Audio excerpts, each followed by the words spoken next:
இது ஃபர்ஸ்ட் மலேசியாவின் செய்திகள் உங்களுக்காக.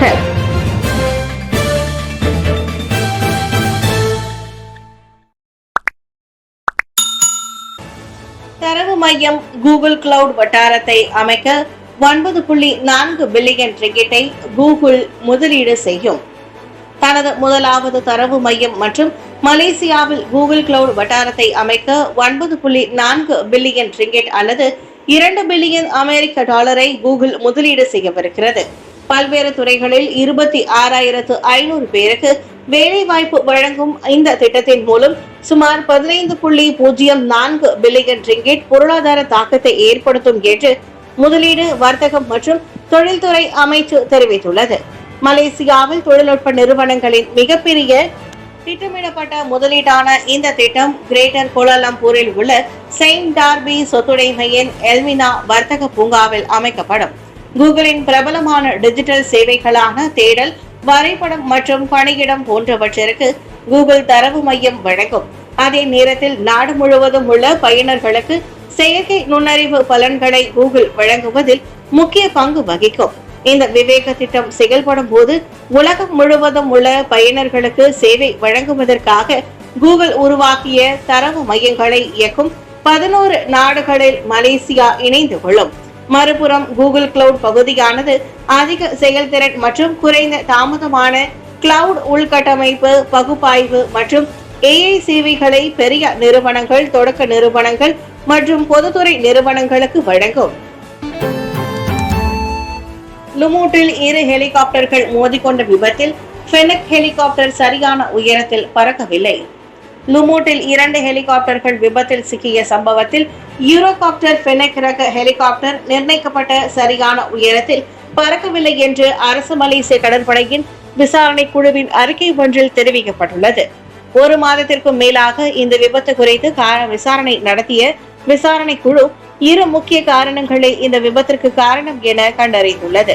ஃபெனக் ஹெலிகாப்டர் நிர்ணயிக்கப்பட்ட உயரத்திற்கு ஏற்ப பறக்கவில்லை மற்றும் ஹாம் HW-139 ஹெலிகாப்டர் பறந்த வான் பகுதியில் ஃபெனக் ஹெலிகாப்டர் நுழைந்துள்ளது என கடற்படையின் தளபதி அட்மிரல் தான் ஸ்ரீ அப்துல் ரஹ்மான் யாக்கூப் ஆயூப் தெரிவித்தார். மேலும் ஹாம் AW-139 ஹெலிகாப்டரை செலுத்தியவர் பயண வழித்தடத்தை மாற்றுவதில் கவனம் செலுத்தியதால் மற்றொரு ஹெலிகாப்டர் மோதுவதை தவிர்க்க தவறிவிட்டார் என்றும் அவர் கூறினார்.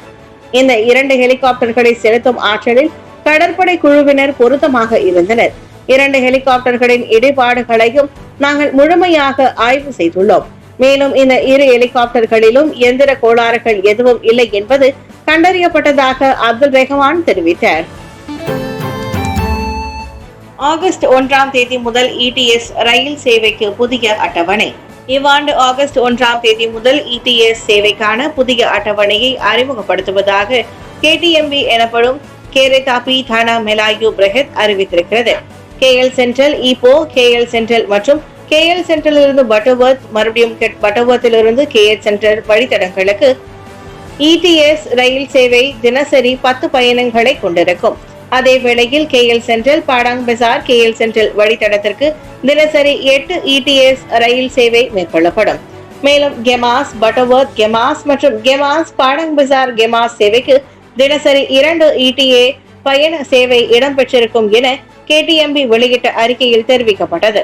ரவாங் KL சென்ட்ரல் பிரிவில் கிளான் பள்ளத்தாக்கு டபுள் டிராக் இரட்டை தண்டவாள திட்டத்திற்கான முதலாவது திட்டம் நிறைவடைந்ததும் இந்த மறுசீரமைப்பில் கவனத்தில் எடுத்துக் கொள்ளப்பட்டுள்ளது. KL central, Ipoh KL central, KL central Butterworth KL central மற்றும் KL சென்ட்ரல் பாடாங் பசார் KL சென்ட்ரல் வழித்தடங்களுக்கு தற்போது 32 சேவைகளில் இருந்து கூடுதலாக 6 ETS எக்ஸ்பிரஸ் சேவைகளும் அறிமுகப்படுத்தப்படும். கோலா பெர்லஸ் சதுப்பு நில காட்டிலிருந்து சிதைந்த மனித எலும்புக்கூடு கண்டெடுப்பு. பெர்லஸ், கோலா பெர்லஸ் கம்புங் வாயில் உள்ள சதுப்பு நில காட்டிலிருந்து சிதைந்த மனித எலும்புக்கூடு ஒன்று கண்டெடுக்கப்பட்டுள்ளது. அந்த மனித எலும்புக்கூடு நேற்று மாலை மணி 4:20 வாக்கில் அவ்வழியே பயணித்த பொதுமக்களால் கண்டெடுக்கப்பட்டது. அதனைத் தொடர்ந்து சம்பவ இடத்திற்கு விரைந்த போலீசார் மேற்கொண்ட சோதனையில் அவ்விடத்தில் சந்தேகிக்கும் வகையில் குற்றவியல் அம்சங்கள் எதுவும் அடையாளம் காணப்படவில்லை.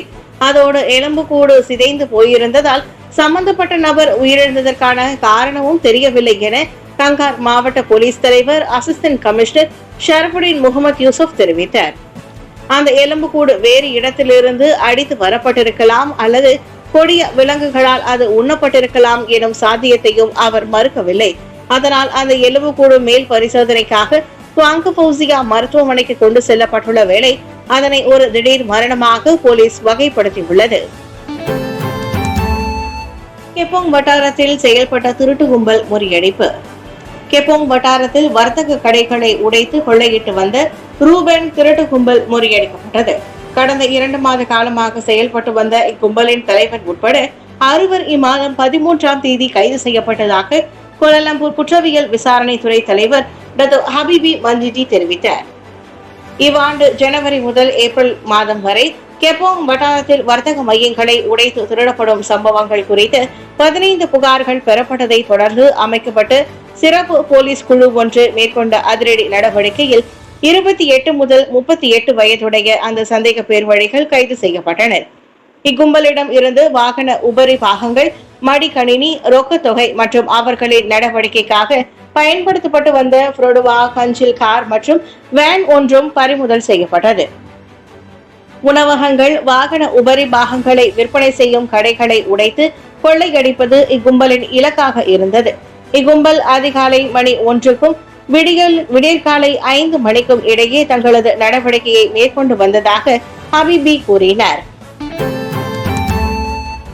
கடும் வெயிலில் நிற்குமாறு அபராதம் விதிக்கப்பட்ட மாணவர் மாற்றுத்திறனாளி என வகைப்படுத்தப்படலாம். வகுப்பறைக்கு வெளியில் நீண்ட நேரம் வெயிலில் நிற்குமாறு ஆசிரியர் பணித்ததால் வெப்ப பக்கவாதத்தால் பாதிக்கப்பட்ட அம்பாங்கில் உள்ள பள்ளி ஒன்றின் 5ஆம் ஆண்டு மாணவர் ஒருவர் மாற்றுத்திறனாளியாக வகைப்படுத்தப்படலாம் என அவரது குடும்பத்தார் கூறியுள்ளனர். ஏப்ரல் 30ஆம் தேதி நடந்த அச்சம்பவத்தால் ஏற்பட்ட உடல்நல பிரச்சனைகள் காரணமாக தனது மகனை மாற்றுத்திறனாளியாக வகைப்படுத்தும் பரிந்துரை கடிதம் ஒன்றை அம்பாங் மருத்துவமனை வெளியிட்டுள்ளதாக அம்மாணவரின் 35 வயது தாயார் டி மோகனா தெரிவித்துள்ளார். வெப்ப பக்கவாதத்தின் விளைவாக அச்சிறுவன் நரம்பியல் பிரச்சினைக்கு இலக்காக இருக்கலாம் என நம்பப்படுகிறது. இதனால் அவர் இனி சாதாரண பள்ளியில் பயில முடியாது எனவும் மாற்றுத்திறனாளிகளுக்கான சிறப்பு பள்ளிக்கு அனுப்புமாறும் மருத்துவமனை தரப்பினர் தம்மிடம் கூறியதாகவும் தலைநகரில் நடைபெற்ற சிறப்பு செய்தியாளர் சந்திப்பில் மோகனா தெரிவித்தார். முன்னதாக கொளுத்தும் வெயிலில் சுமார் 3 மணி நேரம் நிற்குமாறு பணித்ததால் அந்த 11 வயது மாணவர் பாதிப்புக்கு இலக்காகி உள்ளதாக ஃபேமஸ் தலைவர் எஸ் தயாளன் கூறியுள்ளார். ஆசியா மொபிலிட்டி நியமனம் மீதான முழு விவரங்களை வழங்க தயார் கூறுகிறார் அமீருடீன். ஆசியா மொபிலிட்டி நிறுவனத்திற்கு வழங்கப்பட்ட போக்குவரத்து சேவை தொடர்புடைய முழு விவரங்களை வெளியிட ஸ்லாங்கூர் அரசாங்கம் தயாராக இருப்பதாக மாநில மந்திரி பெசார் அமீருடீன் ஷாரி கூறியுள்ளார். டிஆர்டி எனப்படும் டிமாண்ட் ரெஸ்பான்சிவ் டிரான்சிட் என்ற திட்டத்திற்காக குத்தகையை திறந்த முறையில் அல்லாமல் 2 நிறுவனங்களுக்கு வழங்கப்பட்டிருப்பது கேள்வியை எழுப்பியுள்ளது. அதில் இளைஞர் விளையாட்டு அமைச்சர் ஹன்னா யோவின் கணவர் எம் ராமச்சந்திரனின் ஆசியா மொபிலிட்டி நிறுவனமும் ஒன்றாகும். அதனால் ஆசியா மொபிலிட்டி நிறுவனம் குறித்த முழு விவரங்களையும் வெளியிடுமாறு நேற்று சிஏ எனும் ஊழல் மற்றும் குரோனிசத்தை தொடர்ந்து எதிர்த்து போராடும் மையம் ஸ்லாங்கூர் அரசாங்கத்தை கேட்டுக் கொண்டிருந்தது. அதற்கு அமீருடீன் இன்று ஒப்புக்கொண்டுள்ளார். தகவல் சுதந்திரம் இருப்பதால் அவ்விவரங்களை வெளியிடுவதில் தமது தரப்புக்கு எந்த ஒரு பிரச்சனையும் இல்லை எனவும் அமீருடீன் கூறியுள்ளார். திருமணமான 12 நாட்களுக்கு பிறகு மனைவி உண்மையில் ஓர் ஆண் என்பதை அறிந்த மணமகன் அதிர்ச்சி. இந்தோனேசியாவில் ஆள்மாறாட்டம் செய்த ஆடவன் கைது. இந்தோனேசியாவில் திருமணமான 12 நாட்களுக்கு பிறகே தான் திருமணம் செய்து கொண்ட மனைவி உண்மையில் ஓர் ஆண் என்பதை மணமகன் கண்டுபிடித்ததை அடுத்து அவர்களின் காதல் திருமணம் பயங்கரமான முடிவை எட்டியது. ஜாவாவில் உள்ள நாரிங்குல் நகரை சேர்ந்த 26 வயது ஏகே என்னும் மணமகன் இன்ஸ்டாகிராம் மூலம் அறிமுகமான 26 வயது அடின்டா கன்சாவை கடந்த ஓராண்டு காலமாக காதலித்து வந்துள்ளார். ஆன்லைனில் அறிமுகமான அவர்கள் பின்னர் நேரிலும் சந்தித்துக் கொண்டனர். ஆனால் சந்திக்கும் போதெல்லாம் அடின்டா நிகாப் எனப்படும் முகத்தை மறைக்கும் கவசம் அணிந்திருந்ததால் அவர் சமயம் சார்ந்தவர் என ஏகே எண்ணியுள்ளார். அதன் பின்னர் எளிமையான நிகழ்ச்சி ஒன்றின் வாயிலாக அவர்கள் திருமணம் செய்து கொண்டனர். தமக்கு பெற்றோர் இல்லை என கூறி திருமணத்திற்கு அடின்டா யாரையும் அழைக்கவில்லை என்பதோடு திருமணத்திற்கு பின்னர் வீட்டில் கூட அவர் நிகாப் அணிந்திருந்தாலும் சந்தேகம் எழுந்துள்ளது. அதனைத் தொடர்ந்து விசாரித்து அடிண்டாவின் பெற்றோரை கண்டுபிடித்த ஏகேவிற்கு பேர் அதிர்ச்சி காத்திருந்தது. அடிண்டா உண்மையில் தங்கள் மகன் என கூறியதுதான் அதற்கு காரணமாகும். ஏகேவின் பரம்பரை சொத்துக்களை சொந்தமாக்கிக் கொள்ள பெண்ணை போல ஆள்மாறாட்டம் செய்து அடிண்டா அவரை திருமணம் செய்து கொண்டதும் தெரிய வந்தது. ஆனால் தன்னை அடிண்டா என அடையாளப்படுத்திக் கொண்டு ஆள்மாறாட்டம் செய்த ஆடவனை கைது செய்த போலீசார் அவனை விசாரணைக்காக தடுத்து வைத்துள்ளனர். குற்றம் நிரூபிக்கப்பட்டால் 4 ஆண்டுகள் வரை சிறை தண்டனை விதிக்கப்படலாம். பேரரசரின் புகைப்படத்தை தவறாக பயன்படுத்தியதாக ஆடவர் மீது மீண்டும் குற்றச்சாட்டு. அண்மையில் கோலாலம்பூரில் நடைபெற்ற இடைத்தேர்தலின் போது மாட்சிமை தங்கிய பேரரசரின் புகைப்படங்களுடன் வாகனத்தில் கொடிகளையும் அலங்கரித்ததாக 66 வயதுடைய ராமசாமி மீது இன்று மீண்டும் கோலாலம்பூர் மேஜிஸ்ட்ரேட் நீதிமன்றத்தில் குற்றச்சாட்டு கொண்டு வரப்பட்டது. வெவ்வேறு வாக்காளர்களை கொண்ட பல்வேறு தரப்புகளுடன் மோதலை ஏற்படுத்துவதை தூண்டக்கூடிய வகையில் 1954 ஆண்டு தேர்தல் சட்டத்தின் 4வது விதி உட்பிரிவு 1 கீழ் கொண்டு வரப்பட்ட குற்றச்சாட்டை ராமசாமி மறுத்தார். மே மாதம் 4ஆம் தேதி கோலாலம்பூரில் உள்ள தாமான் புக்கிட் பூங்காவில் அவர் அக்குற்றத்தை புரிந்ததாக குற்றம் சாட்டப்பட்டார். குற்றம் சாட்டப்பட்டிருக்கிறதுக்கு விளைவு மற்றும் அதன் பாதிப்பை புரிந்து கொள்ள தவறியதால் இதற்கு முன் ராமசாமிக்கு எதிரான குற்றமும் அவருக்கு விதிக்கப்பட்ட தண்டனையும் நீதித்துறை ஆணையாளர் வெண்டி ஓய் தள்ளுபடி செய்திருந்தார். அதோடு அவருக்கு எதிரான விசாரணையை மேஜிஸ்ட்ரேட் முன்னிலையில் மீண்டும் நடத்தும்படி வெண்டி ஓய் உத்தரவிட்டிருந்தார். பினாங்கு மலையில் கேபிள் கார் திட்டத்திற்கு அங்கீகாரம் பெறப்பட்டது. பினாங்கு மலையில் 245 மில்லியன் ரிங்கிட் செலவிலான கேபிள் கார் திட்டம் அங்கீகரிக்கப்பட்டுள்ளது. ஏப்ரல் 24ஆம் தேதி அந்த திட்டம் அங்கீகரிக்கப்பட்டதாக அடிப்படை வசதி போக்குவரத்து மற்றும் இலக்கவியல் குழுவுக்கான தலைவரான பினாங்கு ஆட்சிக்குழு உறுப்பினர் ஜைரில் கிர் ஜஹாரி இதனை தெரிவித்தார். பினாங்கு தீவு மாநகர் மன்றம் அமல்படுத்தும் இந்த திட்டத்தின் 2025ஆம் ஆண்டு இறுதிக்குள் பூர்த்தியாகும் என எதிர்பார்க்கப்படுகிறது. அந்த திட்டம் தொடர்பான சமூக விளைவு மற்றும் போக்குவரத்து பாதிப்பு குறித்து மதிப்பீடுகளும் ஏற்கனவே ஆராயப்பட்டதை தொடர்ந்து இத்திட்டம் அமல்படுத்தப்படவிருப்பதாக ஜைரில் கிர் தெரிவித்தார்.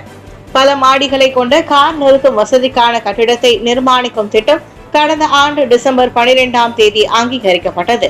பொட்டானிக் கார்டனில் 700 கார்களை நிறுத்தி வைக்கும் கட்டிடம் நிர்மாணிக்கப்படும் என திங்கட்கிழமை அன்று பினாங்கு சட்டமன்றத்தில் தெரிவிக்கப்பட்டது. 5 லட்சம் ரிங்கிட் மதிப்புள்ள ஆமைகளின் உலர்ந்த இறைச்சிகள் கடத்தல் முறியடிப்பு. சபா கடல் பகுதி வழியாக சுமார் 5 லட்சம் ரிங்கிட் மதிப்புள்ள 765 கிலோ உலர்ந்த ஆமை இறைச்சிகளை கடத்தும் முயற்சி நேற்று முன்தினம் இரவு முறியடிக்கப்பட்டது. குடாட் மாவட்டத்தின் கடற்பரப்பில் அழிந்து வரும் ஆமை இனத்தின் உலர்ந்த இறைச்சிகள் 19 சாக்கு பைகளில் இருந்ததை மலேசிய கடல் பாதுகாப்பு அமலாக்க நிறுவனத்தின் அதிகாரிகள் கண்டுபிடித்தனர். குடாட், கம்போங், தான்சூ லாவுட் கடற்கரை பகுதியில் மேற்கொள்ளப்பட்ட சோதனையில் அவை கண்டுபிடிக்கப்பட்டன. ஆமைகளின் உலர்ந்த இறைச்சிக்காக கிட்டத்தட்ட 1000 ஆமைகள் கொல்லப்பட்டதாக நம்பப்படுவதாக குடாட் கடல் மண்டல பாதுகாப்பு நிறுவனத்தின் கமாண்டர் மாரிஸ் கிரான்விலே அபியத்தன் தெரிவித்தார். மேலும் 19 ஆமை தோல்களை கொண்ட மூட்டைகளும் கண்டெடுக்கப்பட்டது. இவை வெளிநாடுகளின் சந்தைக்காக கடத்த முயன்றதாக நம்பப்படுகிறது. 1997ஆம் ஆண்டின் வனவிலங்கு பாதுகாப்பு சட்டம் மற்றும் அழிந்து வரும் உயிரினங்களின் இறைச்சி கடத்தல் முயற்சியின் கீழ் இந்த விவகாரம் குறித்து விசாரணை நடத்தப்பட்டு வருகிறது. இருதய அறுவை சிகிச்சை மீதான முதுகலை பயிற்சி தொடர்பாக அமைச்சரவையில் முன்மொழிவு தீர்மானம் சமர்ப்பிக்கப்படும். பேரலல் பாத்வே புரோகிராம் எனப்படும் இருதய அறுவை சிகிச்சையில் முதுகலை பயிற்சியை பூமிபுத்ரா அல்லாத மாணவர்களுக்கு திறந்து விடுவதும் மற்றும் மாரா தொழில்நுட்ப பல்கலைக்கழகத்தை பூமிபுத்ரா அல்லாதவர்களுக்கு திறப்பதும் 2 வெவ்வேறு சிக்கல்கள் என உயர்கல்வி அமைச்சர் டாக்டர் ஜம்ரி அப்துல் காதர் தெரிவித்திருக்கிறார். சில தரப்பினர் சூழ்நிலையின் சாதகத்தை பயன்படுத்திக் கொள்ள முயற்சிக்கின்றனர். ஆனால் உண்மையான பிரச்சனை என்னவென்றால் இந்த மாணவர்களுக்கு MMC எனப்படும் மலேசிய மருத்துவ மன்றத்தின் அங்கீகாரம் கிடைப்பதில் இன்னும் உறுதிப்படுத்தப்படவில்லை என அவர் சுட்டிக்காட்டினார். இது தொடர்பான ஒரு விரிவான முன்மொழிவு தீர்மானம் தயாரிக்கப்பட்டு ஜூன் 5ஆம் தேதி அமைச்சரவை கூட்டத்தில் சமர்ப்பிக்கப்படும் என்று அவர் கூறினார். இருதய அறுவை சிகிச்சைக்காக நிபுணத்துவ உயர்நிலை பயிற்சி திட்டம் தொடர்பான பிரச்சனைகள் குறித்து ஏப்ரல் மாதத்தில் தனது அமைச்சிற்கும் சுகாதார அமைச்சிற்கும் இடையே நடந்த கூட்டத்தில் விவாதிக்கப்பட்டதாக ஜம்ரி விளக்கம் தெரிவித்தார். இருதய அறுவை சிகிச்சை நிபுணர்களின் பற்றாக்குறையால் அரசாங்க மருத்துவமனைகளில் இருதயம் மற்றும் நுரையீரல் நோயால் பாதிக்கப்பட்டவர்களில் சுமார் 1500 பேர் மிகவும் சிரமத்தில் இருப்பதாக கடந்த மார்ச் மாதம் ஊடகத்தில் தகவல் வெளியானது. தற்போது சுகாதார அமைச்சில் 14 இருதய நிபுணர்கள் மட்டுமே பணியாற்றி வருவதாக கடந்த மார்ச் மாதம் சுல்கிஃப்லி மக்களவையில் கூறியிருந்தார்.